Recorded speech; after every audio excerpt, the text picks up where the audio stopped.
নমস্কার, আমি ডক্টর বোধিসত্ত্ব খান চলে এসেছি সহজ শেয়ার বাজারের আরেকটি নতুন এপিসোড নিয়ে। প্রিয় বন্ধুরা, আশা করি সবাই ভালো আছেন এবং সুস্থ আছেন। আজকে দুটো অংশে আমরা আমাদের এই এপিসোডটাকে ভাগ করতে চলেছি।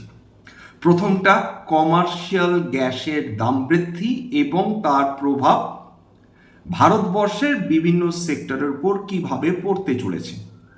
2 নম্বর, কেবলমাত্র 2026-এ এমন একটি কোম্পানি রয়েছে যেটা 167% রিটার্ন দিয়েছে মাত্র 4 মাসে।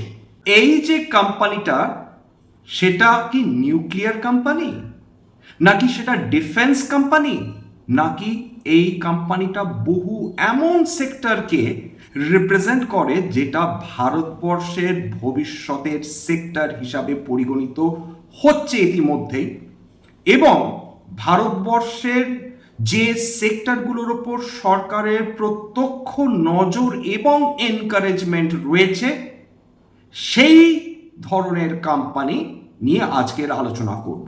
ভারত সরকার তারা প্রতি সিলিন্ডার, কমার্শিয়াল গ্যাস সিলিন্ডার যার ওজন 19 কিলো, সেটার দাম 993 টাকা করে বৃদ্ধি করেছেন। ভারত সরকার তারা এই সিলিন্ডারের গ্যাসের দাম না বাড়িয়ে তারা কোনোভাবেই পারতেন না। বিগত কয়েক সপ্তাহ ধরে আলোচনা করে যাচ্ছি যেভাবে গ্যাস সম্পূর্ণভাবে অপ্রতুল হয়ে পড়েছে, পাওয়া যাচ্ছে না। এখন কাতার এবং কুয়েত যে গ্যাস উৎপাদন করে সেটাই তো ইরান তারা স্ট্রেট অফ হরমুজ দিয়ে বের হতে দিচ্ছে না। কয়েক হাজার কিলোমিটার দূরে অবস্থিত অস্ট্রেলিয়ার কাছ থেকে নিতে হচ্ছে, নতুবা আমেরিকার কাছ থেকে এলএনজি নিয়ে আসতে হচ্ছে বা এলপিজি। যুদ্ধ শুরু হওয়ার পর থেকে ব্রেন্ট ক্রুডের দাম কত বৃদ্ধি পেয়েছে? $50, অর্থাৎ $70 প্রতি ব্যারেল ট্রেড করছিল, সেটা বৃদ্ধি পেয়ে দাঁড়িয়েছে $120 প্রতি ব্যারেল। এখন বলুন তো, যে ভারতবর্ষ তার 80 থেকে 85% অয়েল এবং গ্যাস রিকোয়ারমেন্টের জন্য মধ্যপ্রাচ্য বা বিদেশের উপর নির্ভরশীল, সেখানে হঠাৎ করে যদি তেল এবং গ্যাস সাপ্লাই সম্পূর্ণভাবে বন্ধ হয়ে যায় বা একটা বিরাট অংশ বন্ধ হয়ে যায়, সেক্ষেত্রে ভারত সরকার কি করতে পারে? উত্তর হচ্ছে, ভারত সরকারের পক্ষে কোনোভাবেই তেল বা গ্যাসের দাম না বাড়িয়ে এগোনো সম্ভব না। একদম অর্থনীতি কোল্যাপস করে যাবে। ভারত সরকার আমরা যত তেল এবং গ্যাস ব্যবহার করি প্রত্যেকটাতেই সরকার ভর্তুকি দিয়েই চালাচ্ছেন। এই ভর্তুকির টাকাটা কোথা থেকে আসছে? ভারত সরকারের টাকা মানে কাদের টাকা? মানে আমাদের জনগণের টাকা, যেটা ট্যাক্সের মাধ্যমে কালেকশন হচ্ছে। এই টাকাটা তারা বিভিন্ন খাতে, সেটা সোশ্যাল যে ইউসেজগুলো রয়েছে সেখানে তারা ব্যবহার করে থাকেন। রোড কনস্ট্রাকশন হচ্ছে, হসপিটাল কনস্ট্রাকশন হচ্ছে, ইউনিভার্সিটিজ কনস্ট্রাকশন হচ্ছে, এই সমস্ত কিছুতে সরকার সেই কালেক্টেড যে ট্যাক্স রয়েছে, ডাইরেক্ট বলুন ইনডাইরেক্ট বলুন, সেটাকে তারা ব্যবহার করে থাকে। এইবার ধরে নিন যে সরকার সমস্ত টাকা যেটা ট্যাক্সের মাধ্যমে কালেক্ট করছেন, সেটা যদি তারা কেবলমাত্র তেল এবং গ্যাসের ভর্তুকি দিতে তারা খরচ করে ফেলেন, সরকার টাকা পাবেন কোথা থেকে? তাহলে কি আমাদের রোড কনস্ট্রাকশন বন্ধ হবে? পসিবিলিটি রয়েছে। তাহলে হসপিটালস কনস্ট্রাকশন পসিবিলিটি রয়েছে। তাহলে অন্যান্য ইনফ্রাস্ট্রাকচারাল ডেভেলপমেন্ট, এর মধ্যে নিউক্লিয়ার এনার্জি ডেভেলপমেন্ট হয়েছে, রিনিউয়েবল এনার্জির ক্ষেত্রে যে সাবসিডি তারা দিচ্ছেন সেটাকে বন্ধ করে দিতে সরকার বাধ্য হবেন। সেমিকন্ডাক্টর ডেভেলপমেন্ট, সেখানে সরকার টাকা দিতে তারা পারবেন না।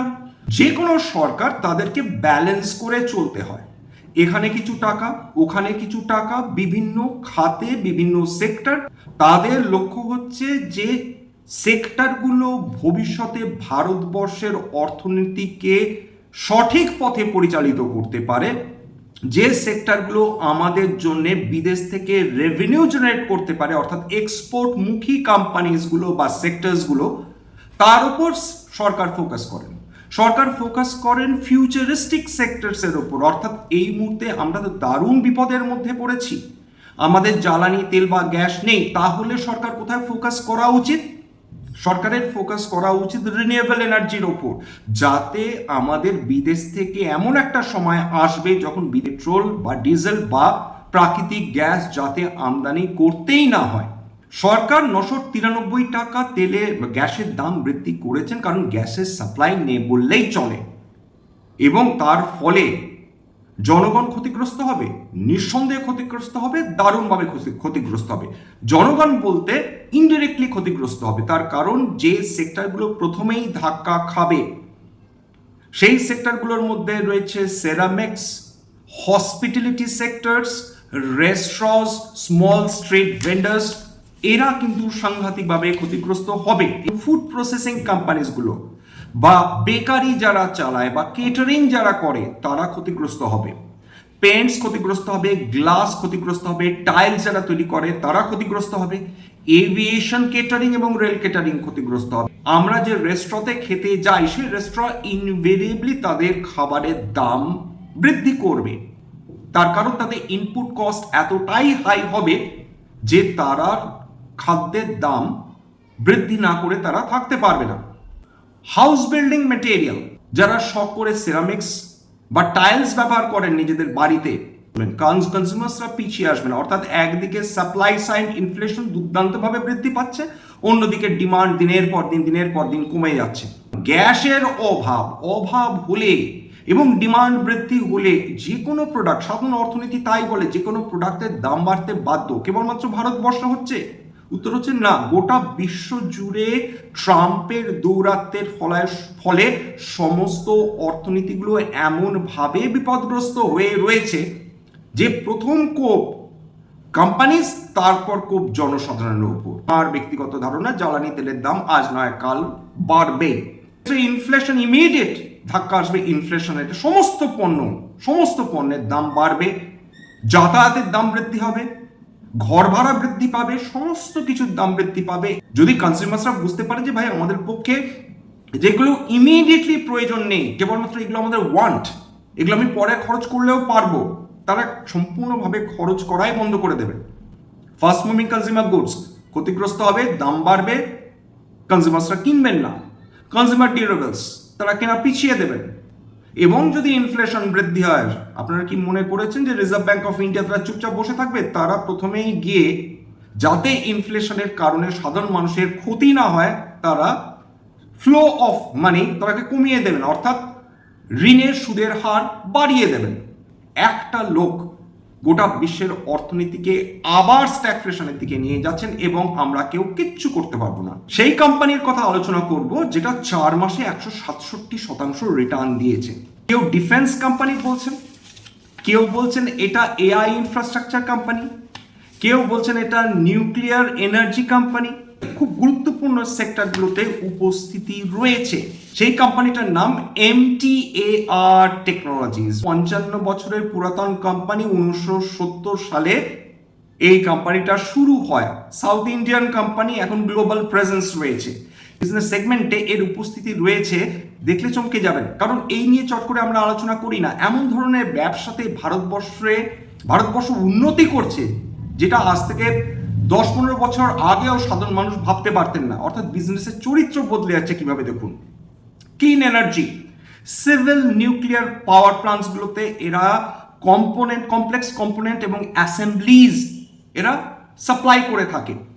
Fuel machining head, drive mechanisms, ridge and columns, এগুলো সমস্ত নিউক্লিয়ার রিঅ্যাক্টরসে কাজে লাগে এবং খুব টেকনোলজিক্যালি যদি অ্যাডভান্সড যদি কোনো কোম্পানি না হয়, তারা নিউক্লিয়ার রিঅ্যাক্টরসের এই ধরনের অ্যাসেম্বলিজ বা কম্পোনেন্টস তৈরি করতে পারে না। এরা সেটা করে দেখাচ্ছে এবং সাপ্লাই করছে। কেন করছে এবং কারা এদেরকে অর্ডার দিচ্ছে সেটাও আলোচনা করব। বল স্ক্রুজ, ওয়াটার লুব্রিকেন্ট, বিয়ারিংস, এইগুলো এরা অফার করে থাকে ক্লিন এনার্জি, বিশেষ করে সিভিল নিউক্লিয়ার পাওয়ারের ক্ষেত্রে। 2 নম্বর, ক্লিন এনার্জি, ফুয়েল সেলস, হাইড্রোলস, এরা স্পেসিফিক্যালি পাওয়ার ইউনিটস তৈরি করে, হট বক্সেস তৈরি করে, প্রোটোটাইপ হাইড্রোজেন বক্সেস এবং ইলেকট্রোলাইজার্স তৈরি করে। 3 নম্বর, স্পেস, এই যে রকেটসগুলো যাচ্ছে বা রকেটসগুলো ব্যবহার করা হচ্ছে ভারতবর্ষের দ্বারা, এই যে লিকুইড প্রপালশন ইঞ্জিনসগুলো রয়েছে, এইটা তৈরি করছে MTAR technologies. Cryogenic engine subsystems তৈরি করছে MTAR technologies. Electro pneumatic models, satellite valves, grid fin structures, বিশেষ করে স্পেস লঞ্চ ভেহিকেলসের জন্য এই সমস্ত কম্পোনেন্টস বা অ্যাসেম্বলিজের প্রয়োজন হয়, সেটা তৈরি করে দিচ্ছে MTAR technologies. Aerospace, precision engineered assemblies, multinational কোম্পানিজগুলো এদের কাছে অর্ডার দিয়ে থাকে। ডিফেন্স কি তৈরি করছে? Gear boxes, aerostructures, actuation systems প্রভৃতি অ্যাপ্লিকেশন যেটা ডিফেন্সে ব্যবহার করা হয়। High precision sheet metals, roller screws, electromechanical actuators তাদের প্রোডাক্ট পোর্টফোলিওতে রয়েছে। কোন কোন ব্যবসা থেকে তাদের কত রেভিনিউ জেনারেটেড হয়?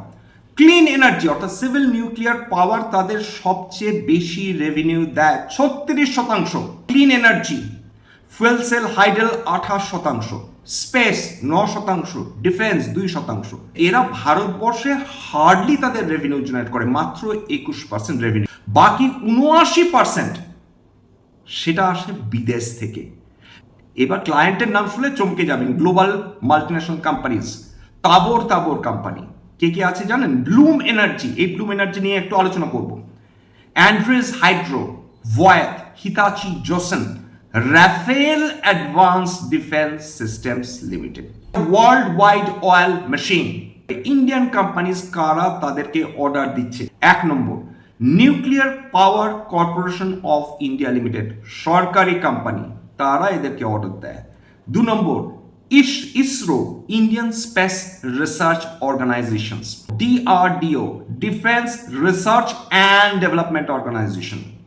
4 নম্বর হিন্দুস্তান এরোনটিক্স লিমিটেড। এইবার চলে আসে ব্লুম এনার্জির কথায়, যে ব্লুম এনার্জি এক্স্যাক্টলি করছে কি, যার কারণে আমি বলছি যে এটা এআই ড্রিভেন ইনফ্রাস্ট্রাকচারে দুর্দান্ত অ্যাসিস্ট্যান্স দিয়ে চলেছে। এদের মেজর রেভিনিউজ, সবচেয়ে বেশি বিক্রি বাটা হচ্ছে, কারণ ব্লুম এনার্জি যেটা আমেরিকান একটি কোম্পানি, তাদের কাছ থেকে তারা হাজার হাজার কোটি টাকার অর্ডার পেয়ে চলেছে। আপনারা প্রশ্ন করতে পারেন তাহলে এমটিআর টেকনোলজিস, তার তো হার্ডলি কোনো প্রফিট রয়েছে, হার্ডলি কোনো সেলস রয়েছে, এই 4 মাসে যে 167% বাড়লো, এর সঙ্গে ব্লুম এনার্জি কোনো সম্পর্ক আছে? একদম প্রত্যক্ষভাবে আসে। যে তথ্যগুলো আপনাদের দিলাম, যে অর্থাৎ এরা কি ব্যবসা করে, সেটা আমি নিয়েছি স্ক্রিনার থেকে। এখন ব্লুম এনার্জি নিয়ে আমি যে কথা বলবো, সেটা আমি নিয়েছি সিএনবিসি টিভি 18 থেকে।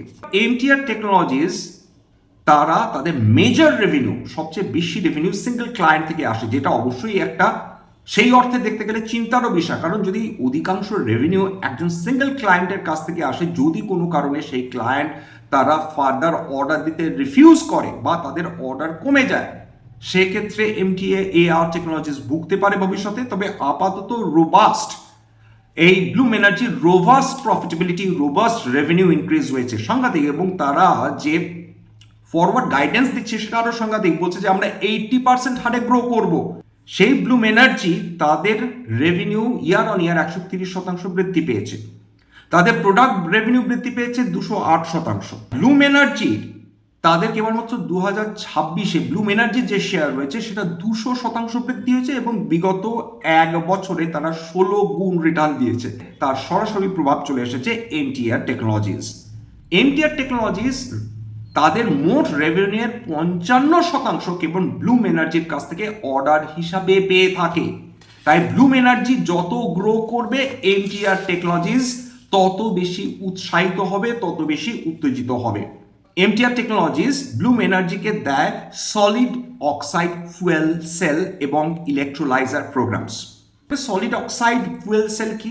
এটা আর কিছুই না, এটা প্রাকৃতিক গ্যাস এবং হাইড্রোজেনকে ইলেকট্রিসিটিতে কনভার্ট করে, অর্থাৎ প্রসেসের মাধ্যমে ইলেকট্রিসিটি জেনারেটেড হয়। কোথায় কাজে লাগে? যত এআই বেস্ট ডেটা সেন্টার্স রয়েছে, সেখানে কন্টিনিউয়াস বা ব্যাকআপ ইলেকট্রিসিটির প্রয়োজন হয়। এমটিআর টেকনোলজিস এই সলিড অক্সাইড ফুয়েল সেল এবং ইলেকট্রোলাইজার তৈরি করে ব্লুম এনার্জিকে দিচ্ছে। মতিলাল অসওয়াল ফিনান্সিয়াল সার্ভিসেস তারা এই তথ্যটি দিয়েছে যে যত ব্লুম এনার্জি তাদের ব্যবসা বৃদ্ধি করবে, অর্থাৎ 1 গিগাওয়াট অর্ডার যদি ব্লুম এনার্জি পায়, এমটিআর টেকনোলজিসের মোট ব্যবসা হবে 900 থেকে 1100 কোটি টাকা প্রতি বছর। এবং মতিলাল অসওয়াল ফিনান্সিয়াল সার্ভিসেসের তথ্য অনুযায়ী বা এস্টিমেট অনুযায়ী সামনের 3 থেকে 5 বছরে এমটিআর টেকনোলজিস কেবলমাত্র ব্লুম এনার্জির কাছ থেকে 2700 থেকে 5300 কোটি টাকার কেবলমাত্র ব্যবসার অর্ডার পেতে পারে। এমটিআর টেকনোলজিস তারা নিজেরা বলেছে তাদের ফিসক্যাল ইয়ার 2026-এ তাদের টোটাল অর্ডার বুক টার্গেট হচ্ছে 2800 কোটি টাকা।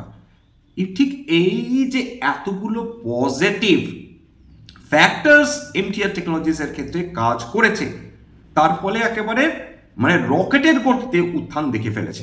এআই ডেটা সেন্টার বুমের ফলে এমটিআর টেকনোলজিস বিলক্ষণ বেনিফিট করার সম্ভাবনা রয়েছে, কারণ এইটাকে এখন মূলত এআই ইনফ্রাস্ট্রাকচার সাপ্লাই চেইন হিসাবে ধরা হচ্ছে এই কোম্পানিটাকে। যত ব্লুম এনার্জি তার এআই ডেটা সেন্টারে পাওয়ার সলিউশন দেবে, এমটিআর টেকনোলজিস তত বেশি লাভবান হবে। অর্থাৎ এআই ডিমান্ড বাড়লে সরাসরি এমটিআর টেকনোলজিস লাভবান হবে।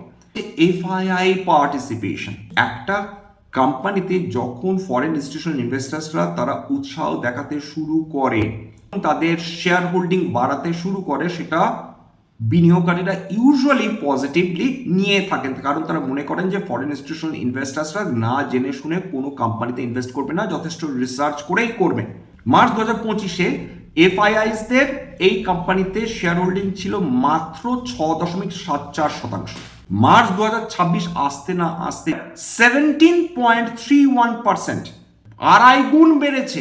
যে ডিআইআইসরা মার্চ 2024-এ 24.4% হোল্ড করেছিল, তারাও বাড়িয়েছে, বৃদ্ধি করে দাঁড়িয়েছে 27.66%। রিটেল পার্টিসিপেশন কমে গিয়েছে 37.1% থেকে 24.59%, প্রায় 13% কমেছে। তার মানে উইক হ্যান্ডস থেকে স্ট্রং হ্যান্ডসে চলে আসছে এমটিআর টেকনোলজিসের শেয়ারগুলো। তার মানে কি রেড ফ্ল্যাগ নেই? এমটিআর টেকনোলজিস বর্তমানে তার পি রেশিও দাঁড়িয়েছে 270-এর কাছাকাছি। পি রেশিও অর্থাৎ এমটিআর টেকনোলজিস বর্তমানে যে রোজগার করছে সেটাই যদি একইভাবে মেনটেন করে, তাহলে তার 270 বছর লাগবে তার প্রফিট ডাবল করতে। অস্বাভাবিক বেশি, even for a defence stock, even for a AI infrastructure support stock, অস্বাভাবিক বেশি দামে ট্রেড করছে, অত্যাধিক ভ্যালুয়েশনে ট্রেড করছে।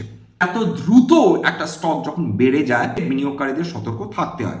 স্ট্যান্ডার্ড ডিসক্লোজার, যে কোম্পানিটাকে নিয়ে আলোচনা করলাম, এই কোম্পানিটা আমার নিজস্ব ব্যক্তিগত কোনো হোল্ডিং নেই, কিন্তু আমার পরিবারের কোনো সদস্যের কাছে এই স্টকটা থাকলেও থাকতে পারে।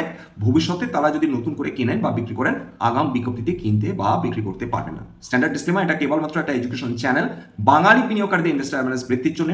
এখানে কোনো ধরনের কোনো শেয়ারের buy sell recommendation, suggestion, advice এমনকি ইনফ্লুয়েন্স করার প্রচেষ্টা নেই। আমার কথা শুনে যদি কোনো অ্যাসেট বা কোনো শেয়ারের বাই সেল সিদ্ধান্ত নেন, ক্ষতির মুখোমুখি হতে পারেন। সুতরাং সবসময় একজন সেবি রেজিস্টার্ড ইনভেস্টমেন্ট অ্যাডভাইসারের পরামর্শ নেওয়ার চেষ্টা করবেন বা নিজের ডিউ ডিলিজেন্স করবেন, সেক্ষেত্রে আপনারা উপকৃত হলেও হতে পারেন। সবশেষে যেটা বলি, যদি এই ধরনের এপিসোড আপনাদের ভালো লাগে, প্লিজ একটা লাইক দেবেন, প্লিজ সাবস্ক্রাইব করবেন, এবং যদি সত্যি মনে হয় বাঙালি ভাই বোনদের জীবনে একটুখানি ভ্যালু অ্যাড করতে পেরেছি, নিজে গ্রুপে শেয়ার করে দেওয়ার চেষ্টা করবেন। আজকের জন্য নমস্কার।